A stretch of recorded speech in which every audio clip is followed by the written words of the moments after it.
20, 21, 22, 23, 24, 25 അല്ലെങ്കിൽ അതിൻ്റെ മുകളിലേക്ക് പ്രായമുള്ള പെൺകുട്ടികളുടെ കല്യാണം കഴിഞ്ഞാൽ പുതുതായൊരു വീട്ടിലേക്ക് കയറി ചെല്ലുമ്പോൾ അമ്മയും നാത്തൂന്മാരും ആ ഒരു പെൺകുട്ടിയുടെ ഓരോ ചലന നിശ്ചലനങ്ങൾ അവരിങ്ങനെ വീക്ഷിച്ചു കൊണ്ടിരിക്കുകയാണ്.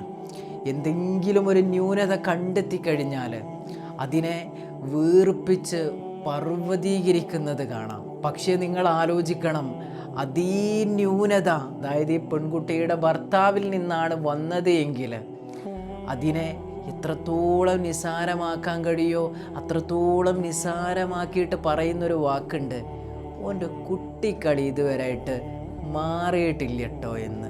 നിങ്ങൾ ആലോചിച്ച് നോക്കി, ആ കയറി വന്ന പെണ്ണിന് ഇവൻ്റെ അത്രയും പ്രായം ഉണ്ടാകൂല എന്ന് ഊഹിക്കാൻ കഴിയൂല. നമുക്ക് എല്ലാവർക്കും ന്യൂനത ഉണ്ടാകൂല്ലേ? ന്യൂനത ഇല്ലാത്ത ഒരാളെ കാണിച്ചു തരാൻ പറ്റുമോ? ഇല്ല. ചിലതൊക്കെ നമ്മൾ കണ്ടില്ല എന്ന് നമ്മൾ നടിക്കണം, ചിലതൊക്കെ രഹസ്യമായിട്ട് ഉപദേശിക്കണം.